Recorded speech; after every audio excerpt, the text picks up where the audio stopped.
Greetings, lovely literateurs. Today, it's all about books.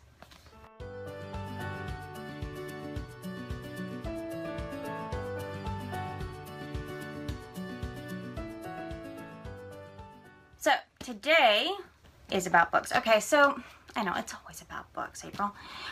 Today is the last day, well, today is the last Wednesday of the month, and I would like to start reviewing, not reviewing like what's good about a book, but reviewing as in what I read over the month.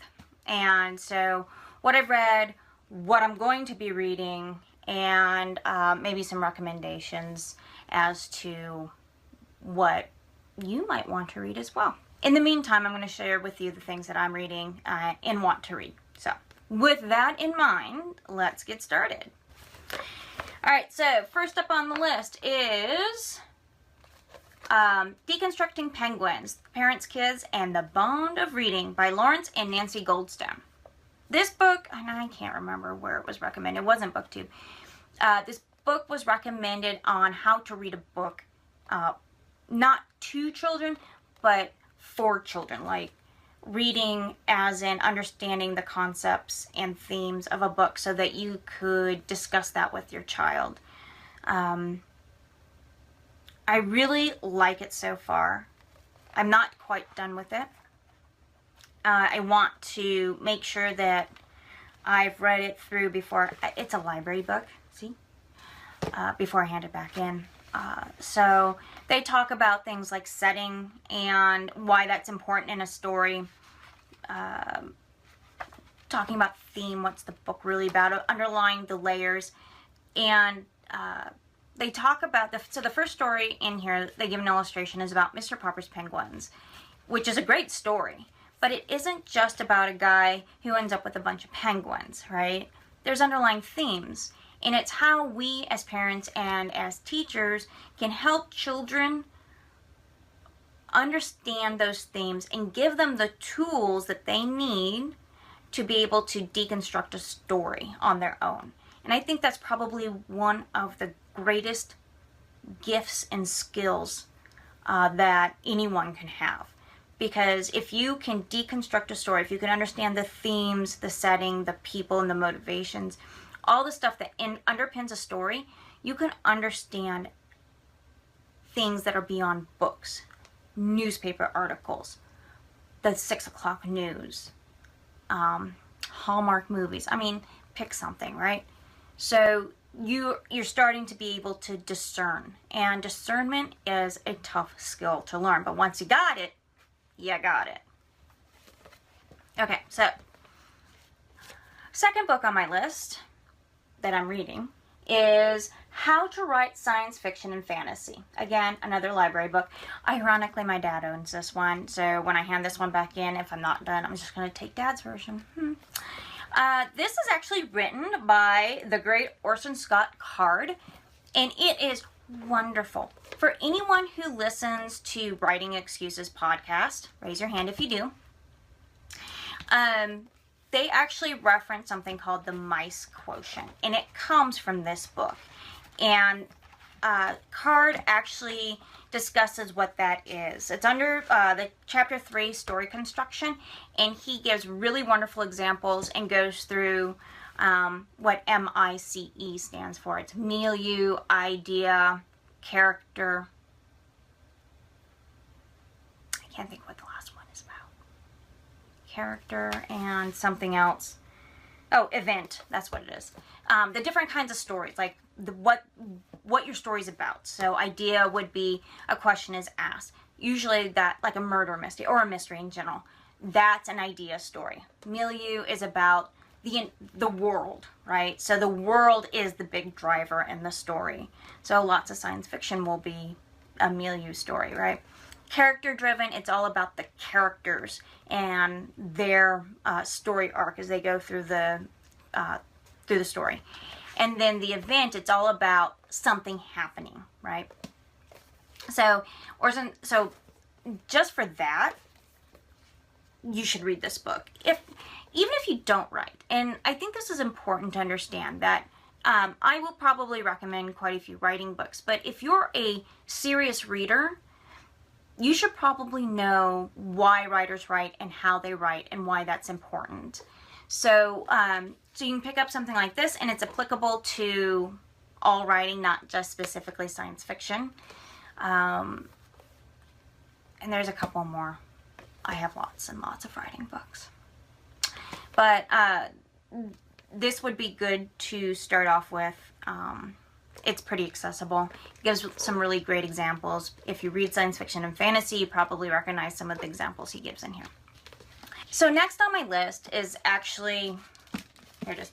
It's The Queen of the Tearling by Erika Johansen. It is the first in a trilogy, I think. I know there's 2 more books after this one.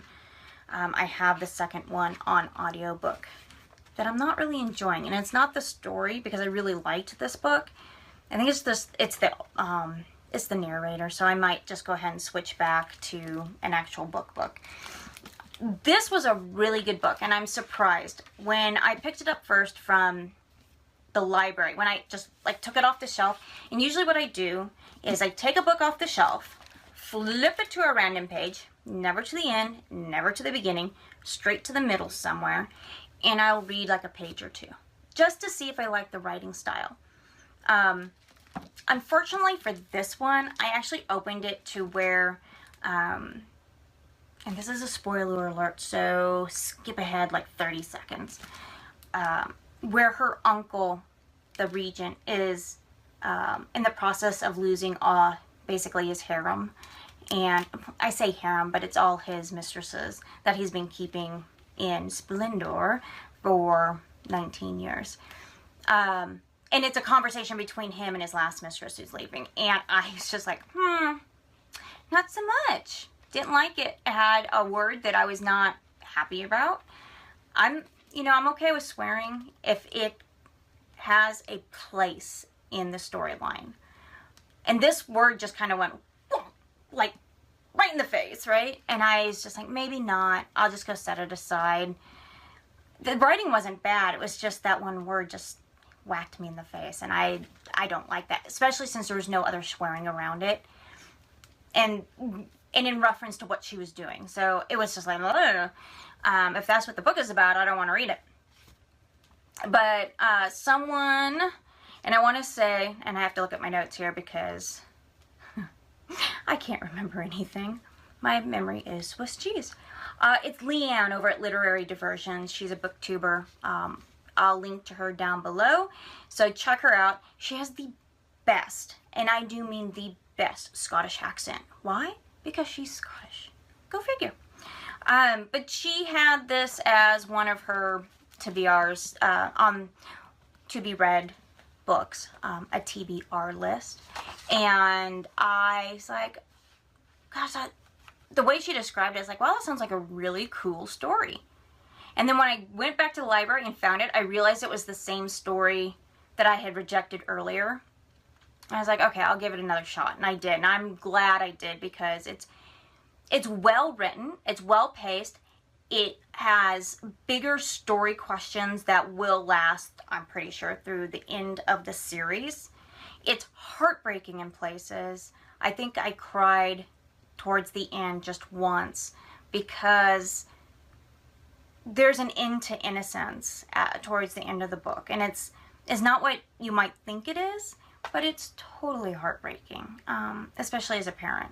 So, but other than that, it's a good adventure story. It's a good coming of age story, even though it's not a YA. It's definitely an adult book.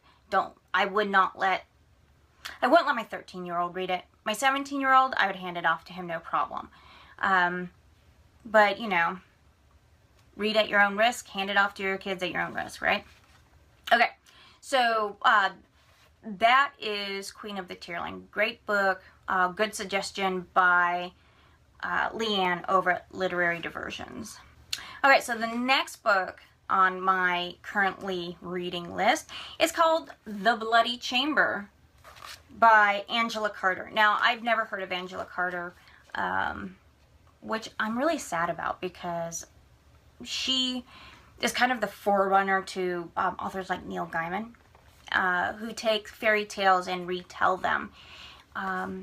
This is not for the faint of hearts, and you have to kind of have a thick skin, and because there's a lot, not so much about adult situations, but how people approach adult situations. So it's not necessarily about that, but it does have it in it. So, so the first story is a kind of a retelling of the Bluebeard's Wives, I think is what the original fairy tale. Correct me if I'm wrong down in the comments down below. But it's an interesting take on it, and it's told from the wife's perspective specifically. So it's interesting. I'm going to enjoy, I think, reading the rest of these and just taking them for what they are and in the spirit in which they were written. I believe these were written in, I don't know, I want to say the 70s, right? Maybe the 70s. Angela Carter has since passed away. She died in 1992. But these were all written in the 70s. So a lot of the feminist movement influenced, so the feminist movement, as well as some of the new ideas that were coming out of the 60s, the 70s, and into the 80s, I believe influenced a lot of this. So it's an interesting read and a really interesting take on fairy tales in general. Not suggested for people who don't like adult situations or scary stories, right? Okay, and this one was actually recommended by Jen Cambell. She's an award-winning poet, and she's a short story writer. You can find her on YouTube. She has lots and lots of videos, really wonderful ones on fairy tales where she breaks them down and discusses the various nuances of the different retellings.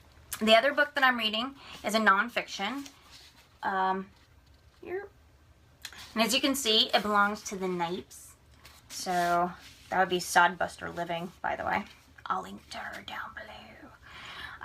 This is The Story of Western Science. It's by Susan Wise Bauer. Now, Susan Wise Bauer actually wrote a series of books called The Story of the World. And I've used all those books with my kids for history lessons, basically. Loved them. Wish she had more of them. But they're a really wonderful overview of history, basically. And not just Western. It covers everything around the world. So you get a little bit of Asian history, a little bit of South American, African, Asian, things that are happening around the world at the same time in these different volumes. And so when Challice handed this book to me, said, "Hey, do you want to read this?" And I'm like, sure. I mean, I didn't need another nonfiction book because I had a lot of those, but I love science. So I went ahead and said yes. And so I'm finding it really interesting because what she does is she gives a very even-handed overview and explanation for the writings of science. So books and treatises and essays that influenced modern science. And she goes all the way back to Challice. And then she covers each era separately, right? So I'm in the Greek section right now. I have to go back to the beginning here. So part one, the beginnings, the first chapter is the first science texts. And then it kind of goes on, so it's basically the Greeks, and moving forward. She does, it's not just the Greeks, but it does mention the Egyptians, not the Babylonians, but she, I don't know what that area was called at that time, but, you know, like the Fertile Crescent in that area. And then she also discusses, she throws some stuff in there about the philosophers in India, who, I mean, by the time the Greeks had come up with stuff, I mean, other places had already developed those ideas. So, so the Greeks are not the be-all, end-all of philosophy. But so it starts with that, and I find it very interesting because she has a very even-handed look at science, not a historical look, but a reason why it influenced the things that they wrote influenced other scientists down the line, and why we think what we do about science today. And a lot of it, I mean, there's some things I didn't know, and I think for that alone, it's a worthy book to be read. Now, I do know that Susan Wise Bauer is a Christian, but there is not, so far that I've read, okay, and I'm just in the Greek section right now, the beginning section, there's no, it doesn't feel like to me that there is one way or the other that she's pushing this. All right, that might change later on when we get to like the Big Bang Theory, evolution, that kind of thing. So I don't know yet, but when I'm done with it, I'll certainly give it a good review for you to let you know one way or the other. But a good nonfiction book to have on your shelf and to definitely read, especially if you want to know more about science or you're homeschooling your children, to give you a better understanding of why we science, basically. Okay. So another book, and this one is on my to-be-read list. I'm not currently reading it, but it's the next book on my list. Once, you know, I have a stack of books here. Once I'm done with the books, I have. But this is called Nevernight. I like the cover, actually. And Nevernight was actually a recommendation by Hannah over at Clockwork. Hannah at a Clockwork Reader. It was on her to be read list, and it's about, I guess it's about an assassin and what she's got to do. So I'm a sucker for a good fantasy story. I like assassins, so I mean, I like them in stories, not real life. So it looked like a good story. I really like the cover. And it is the first in a series, I believe. Yeah, it says book 1 on it, so there's probably more to it. So if I like it, that means there's more. Yay! Last one is this. Till We Have Faces by C.S. Lewis. This one is actually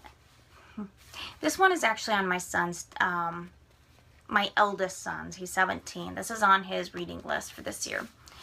And I haven't read it. It looked interesting.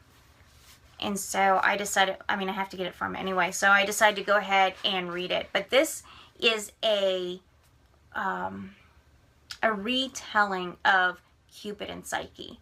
So if you're familiar with that story, you kind of know what this book is about. If you're not, Cupid was the son of Aphrodite, I believe. And he fell in love with Psyche. And as I remember, and correct me if I'm wrong, but he couldn't show his face to her, so he would come to her at night. They were married. So, and she wanted to see his face. So one night while he was asleep, she held a candle up to him, and the wax fell on his skin and woke him up. And then he had to leave, because that was I think it was like the deal he had with his mom or something. I can't remember. Anyway, she has to go find him. And they do. They find each other. So spoilers. Okay, they find each other. If you've ever read the fairy tale East of the Sun, West of the Moon, that's a retelling of Cupid and Psyche as well. So, I love that story. By the way, that's my favorite fairy tale, and it's based on this particular myth. So, I'm going to read this, and hopefully it'll be just as wonderful as it was, as the fairy tale is. And of course, anything written by C.S. Lewis is going to be good, right? That is my current list. It's really short. It should only take me a month to get through them. And I will be back next month at the end of the month, last Wednesday of the month, to give you an update of what I've read, what I'm going to read, and what I'm currently reading. So until then, my darling litterateurs, I'll see you next time.